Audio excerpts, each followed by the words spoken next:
Bharatiya Janata party की सरकार जब से बनी है पिछले 8 साल से विपक्ष के या जहां विपक्षी सरकारें हैं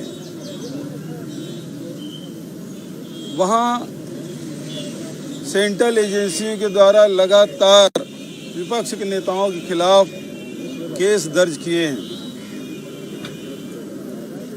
पिछले 8 वर्षों में भारतीय जनता पार्टी शासित एक भी राज्य में उनके समर्थक दलों के या उनके दल के नेताओं पे कोई भी आपराधिक प्रकरण दर्ज नहीं किया है।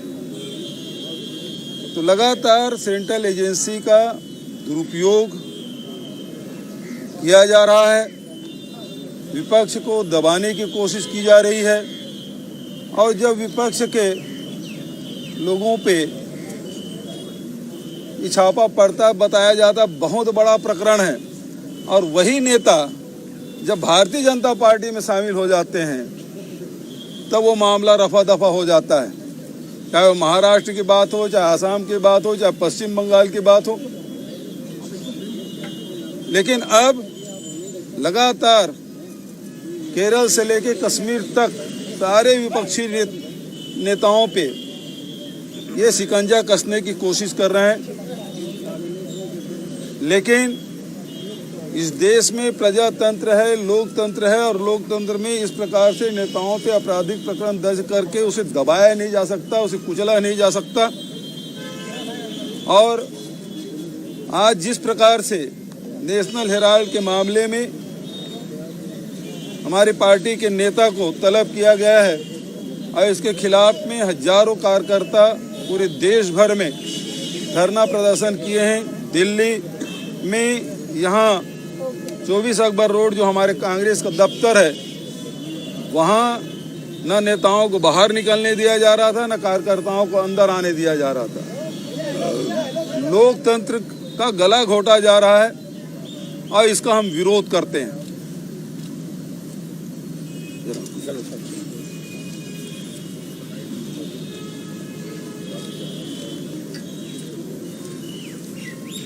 बघेल साहब ने ठीक कहा।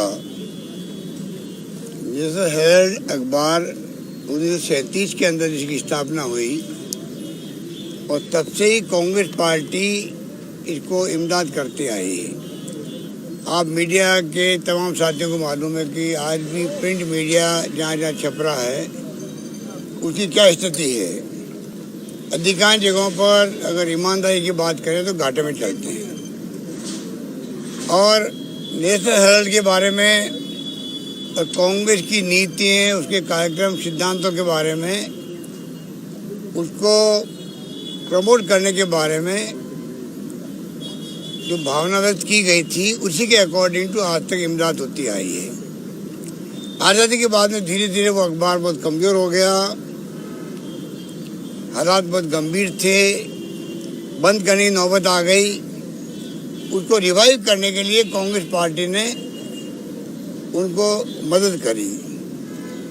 मुकदमा बना के जिस रूप में जब से भारतीय जनता पार्टी आई है सत्ता में, मोदी जी ने पहले ही कह दिया कांग्रेस मुक्त भारत बनाएंगे। तो उनके दिल में जो आग लगी हुई है, 70 साल में आज आधुनिक भारत बना है तो कांग्रेस की देन है। आज़ादी के पहले, आज़ादी के बाद में जो त्याग, बलिदान, कुर्बानी हुई तो कांग्रेस नेताओं ने करी है। ये नहीं बोलना चाहिए। मोदी जी को भी उन्होंने कभी याद नहीं किया इंदिरा गांधी की शहादत को, जिन्होंने खालिस्तान नहीं बनने दिया, देश को एक रखा, अखंड रखा। वो खुद शहीद हो गई। राजीव गांधी शहीद हो गए। सरदार बेन सिंह जी थे, नेश नाबूद कर दिया आतंकवाद को, वो भी शहीद हो गए। ये सत्ता में बैठे हुए लोगों को इतना गरूर है, घमंड है, अहम है, इनको जनता की परवाह नहीं है। धर्म के नाम पर लोगों को भड़काने का काम करते हैं, उसमें जरूर कामयाब हुए हैं। उसकी एक सीमा होती है। और तमाम जो महंगाई हो, बेरोजगारी हो, आग लग रही पूरे मुल्क के अंदर, दंगे हो रहे हैं, झगड़े हो रहे हैं, तनाव हो रहा है, उनकी चिंता नहीं है। राहुल गांधी जी ने कहा, सोनिया जी कह रही लगातार, विपक्ष कह रहा है प्रधानमंत्री जी को अपील करनी चाहिए, पूरे मुल्क से संदेश देना चाहिए कि आप शांति, भाईचारा, सद्भाव बनाए रखें और हिंसा को हम बर्दाश्त नहीं करेंगे। वो कहते हुए भी संकोच है मोदी जी को और अमित शाह जी को, और उसके बदले में आप ईडी के छापे डलवा रहे हो पूरे देश के अंदर, इनकम टैक्स के छापे डलवा रहे हो, सीबीआई को एक्टिव कर रहे हो। पूरे मुल्क में आतंक मचा रखा है इस गवर्नमेंट ने। कई अधिकारी कहते हैं हम लोगों को कि साहब हम क्या, हमारी मजबूरी है, कुछ मिला नहीं है यहाँ पर। छापों के अंदर रेड हमने करी, अचानक आदेश है करनी पड़ी हमें, जबकि उसकी तैयारी की जाती है, लंबी तैयारी होती है, असेसमेंट होता है कहाँ पर रेड होनी है, क्यों होनी है, क्या संभावना है, उसकी वजह सीधा रेड होने लग जाती है। इस प्रकार के हालात में ये मुल्क चल रहा है। बहुत ही चिंतित है पूरे देश का, चाहे व्यापारी हो, उद्यमी हो, बोल नहीं रहे क्योंकि उनके यहाँ इनकम टैक्स का छापा पड़ जावे। सरकारों में जो क्राइसिस पैदा करते ही लोग, पहले मध्य प्रदेश में, फिर राजस्थान में, तब भी इन्होंने ये काम किया। एक साथ में छापे पड़ने लग गए, हम लोग सब बैठे देखते रह गए। ईडी का छापा पड़ गया हमारे खुद के परिवार के घरों में। एक मजाक बना रखी है देश को और पूरा मुल्क देख रहा है। कांग्रेस के राज में हमेशा हमारे लीडरशिप देखती थी कि इशू बन गया मीडिया के अंदर, लोग क्या कहेंगे, और मुख्यमंत्री के इस्तीफे, रेल मंत्री का इस्तीफा, और तो और लॉ मिनिस्टर का इस्तीफा हो जाता था। इनके लिए चाहे लोग कुछ भी कहें, परवाह नहीं इनको। तो अगर हिंदू के नाम से हमें चुनाव जीतना है, हम क्यों परवाह करें। ये हालात देश में बन गए हैं।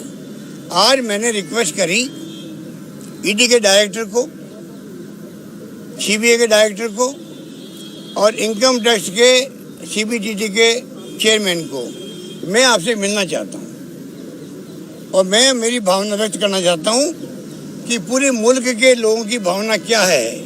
तीनों हमारी प्रीमियर एजेंसी है देश की, मानी हुई। अगर वो कमजोर होती है तो आप सोच सकते हो क्या परिणाम निकलेंगे उसके। तो मैंने रिक्वेस्ट की कि मुझे आप मिलने का वक्त दें, मैं खुद मिलने आऊँगा। और मैं क्या फील करता हूँ एक नागरिक के नाते भी और एक राजस्थान के मुख्यमंत्री के नाते भी, मैं बताऊँगा आपको कि देश और प्रदेश के लोग क्या सोचते हैं आपके बारे में, कितनी आपकी क्रेडिबिलिटी समाप्त होती जा रही है, आप लोगों की अंतरात्मा क्या कहती है, उस पर आप गौर करें।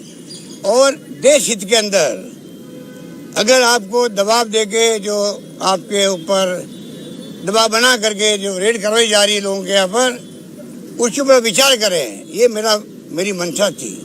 मुझे पहले खुशी हुई कि तत्काल फ़ोन आने लग गए मेरे पास में टाइम देने के लिए, सीबीडीटी के चेयरमैन साहब से भी और बाद में जॉइंट डायरेक्टर सीबीआई से भी।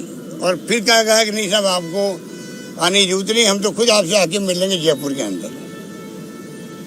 तो आप सोच सकते हैं इन हालातों में मुल्क चल रहा है। अब राहुल गांधी जी को और सोनिया गांधी जी को, जिनके परिवार ने आनंद भवन देश को समर्पित कर दिया, गांधी जी ने आनंद भवन में रह करके पूरी जंग लड़ी हो देश के लिए, इस परिवार ने सब कुछ कुर्बान कर दिया देश के लिए, उस परिवार के ऊपर इस प्रकार का ईडी का नोटिस देना बड़ी शर्म की बात है, शर्म की बात है। पूरा मुल्क देख रहा है इस बात को।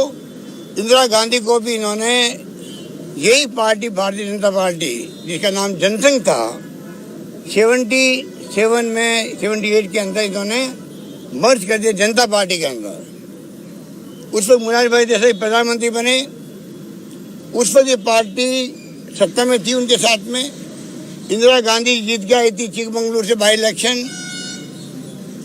उनको भी लोकसभा ने निष्कासित कर दिया और जेल में भेज दिया। उस वक्त भी आज की तरह ही माहौल था, हम लोग सब जेल गए थे।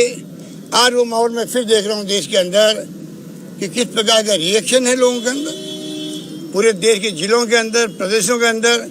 आज जो लोग आए हैं एकजुटता दिखाने के लिए आए राहुल गांधी के प्रति और सोनिया गांधी के प्रति, और साथ के अंदर ये सब आए इसलिए कि पूरे मुल्क की भावना क्या है इन प्रीमियर एजेंसियों के बारे में, ईडी के बारे में, वो भी एक मैसेज देने के लिए आए हैं। मैं समझता हूँ सद्बुद्धि आएगी नेताओं के अंदर, दबाव नहीं बनाएंगे एजेंसियों पर, एजेंसियों वाले खुद भी अपनी अंतरात्मा की आवाज़ सुनेंगे और फिर एक्ट करेंगे। कब तक आप तंग करोगे बुला बुला के? मोतीलाल बोरा को बुला के तंग किया जो 90 साल के थे, क्या नहीं किया इन लोगों ने? खड़गे साहब को बुला लिया। अरे दुनिया के मुल्कों के अंदर जब तक कोई अपराधी नहीं बनता है, घोषित नहीं होता है, तब तक उनको सर सम्मान देखा जाता है, व्यवहार किया जाता है। पुलिस या ईडी वाले खुद जाके बयान ले सकते हैं उनके घर पे, बुलाने क्या जरूरत है इस प्रकार की? खड़गे साहब को बुलाया गया, मोतीलाल बोरा जी को तंग किया गया। क्या तरीका हो रहा है देश के अंदर? हालात बड़े गंभीर है। मैं इस मौके पर देश की युवा पीढ़ी से कहना चाहूँगा, आप लोग समझ रहिए, आने वाला भविष्य आपका है देश के अंदर। लोकतंत्र खतरे के अंदर है, संविधान की धज्जियाँ उड़ रही है, कानून का राज समाप्त हो रहा है, बुलडोजर चल रहे हैं। लोग खुश हो सकते हैं सीमित समय के लिए, पर बुलडोजर कभी आपके घर भी चल सकता है। ये कानून का राज कहाँ रहेगा इस प्रकार की हरकतें करेंगे तो? हालात पूरे मुल्क में बहुत गंभीर है। मीडिया की बहुत बड़ी जिम्मेवारी है। मीडिया खुद भी दबाव के अंदर है, मीडिया के मालिक दबाव के अंदर है, मजबूरी के अंदर। कब सीबीआई जावे, कब ईडी वाले पहुंच जाए हमारे यहाँ पर, कब छापा पड़ जाए इनकम टैक्स का, पूरा मीडिया दबाव में है। मैंने देखा लेखक, पत्रकार और साहित्यकार जो आर्टिकल लिखते हैं, धीरे धीरे वो भी थकने लग गए हैं। ऐसा माहौल देश में बन गया है। तो मुझे बहुत चिंता लगी हुई है कि आज ऐसे लोग हैं मीडिया के अंदर भी जो हिम्मत कर रहे हैं बोलने की, कहने की, लिखने की। कब तक करेंगे वो लोग? लोकतंत्र की हत्या कर रहे हैं लोग। और जिस प्रकार जिस दिशा मुल्क जा रहा है, कोई नहीं कह सकता ये मुल्क किस दिशा में जाएगा, किसी को नहीं मालूम है। ये हालात तो हम चल रहे हैं, इसलिए हम आपके बीच में आए हैं कि आज राहुल गांधी जी को आप बताइए, सुबह से बैठा रखा उनको, क्या दुख है उनका? अगर लोन दे दिया तो लीगली लोन दिया है, तो बुरा नहीं किया है।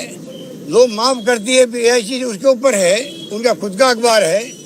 37 से शुरू अखबार, पंडित नेहरू के जमाने से उन्होंने खुद ने शुरू किया इसको। उसके बाद में आप बताइए, इस प्रकार हरकत करना उचित नहीं है। मुकदमा चल रहा केस कोर्ट के अंदर, उसके बावजूद भी इन्होंने इस प्रकार नोटिस देके ईडी को घुसा दिया। मैं समझता हूँ कि पूरा देश देख रहा है और आने वाले वक्त के अंदर हम पीछे नहीं हटने वाले हैं। हमारे कार्यकर्ताओं में पूरा जोश है और कार्यकर्ता आक्रोश है। कुछ नतीजे सबके सामने आएंगे, उनको भुगतने पड़ेंगे, मैं कह सकता हूँ। धन्यवाद। आपने हिंसा की बात की, कल जयपुर में जैसे लक्ष्मी कुछ नहीं हुआ, शांति के साथ निपट गया। कल मीटिंग थी, बहुत शांति के साथ में संपन्न हो गई। तो वहाँ पर सर काफी तकरीरें, कहा कुछ इस तरह की हिंसक बातें वहाँ पर कही गई, काफी सारी चीजें ऐसी थी जो नहीं कही जानी चाहिए। मैं नहीं था वहाँ पर कहीं नहीं कही जानी चाहिए, चाहे हिंदू हो चाहे मुस्लिम हो। मेरा मानना है कि लोकतंत्र में हिंसा का कोई स्थान नहीं है। लोकतंत्र में हिंसा का स्थान नहीं। मैंने कहा राजस्थान के अंदर भी हमारे वहाँ कोई भी जाति, कोई धर्म, कोई वर्ग के लोग, कोई राजनीतिक पार्टी के लोग अगर हिंसा करेंगे तो हम सख्ती से निपटेंगे। गहलोत साहब, आज के प्रदर्शन को लेकर के, आप लोगों के प्रदर्शन को लेकर बीजेपी ने आरोप लगाया है कि एक परिवार को और उनकी 2000 करोड़ की प्रॉपर्टी को बचाने के लिए कांग्रेस सड़कों पर आई है। और आपको मैं जान कहना चाहूँगा, क्या जवाब आपको मैं कहना चाहूँगा, ये जो कंपनी बनी है, इन कंपनियों से सोनिया गांधी, राहुल गांधी एक रुपया भी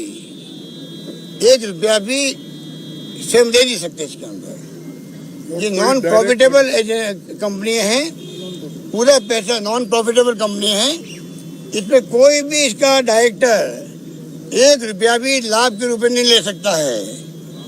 ये सब इनको मालूम है, प्रधानमंत्री को मालूम है, गृह मंत्री को मालूम है, वित्त मंत्री को मालूम है, एजेंसी को मालूम है। ये एजेंसी जो है उसमें से कोई लाभ प्राप्त कर ही नहीं सकता है, खाली शेयर का आदान प्रदान होता है जो हर एजेंसी में होता है। हिंदुस्तान में इंडस्ट्री के बारे में किसी के पास 100, किसी पे 125, किसी पे 150 कंपनी होती है।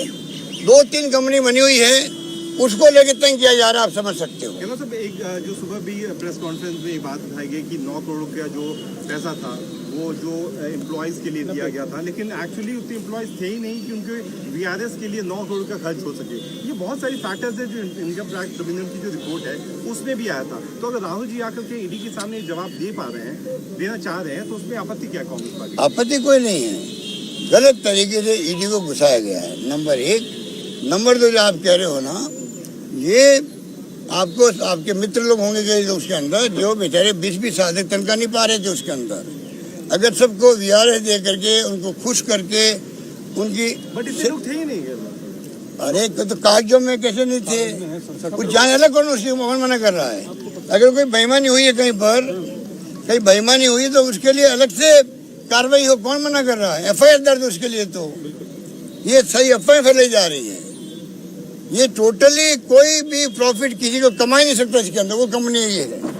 सर क्या 23 को जैसे सोनिया जी को पेश होना है, क्या एक बार फिर कांग्रेस सड़क पर उतरेगी? आगे क्या रणनीति रहेगी? आज तो आप लोगों ने शक्ति प्रदर्शन किया, आगे कोर्स ऑफ एक्शन क्या होगा? और क्या 23 को एक बार आप थोड़ा धैर्य रखिएगा, आप देखेंगे स्टेप बाय स्टेप जो तरीका इन्होंने एडॉप्ट किया है उसी ढंग से कांग्रेस जवाब देने में सक्षम है। धन्यवाद आप।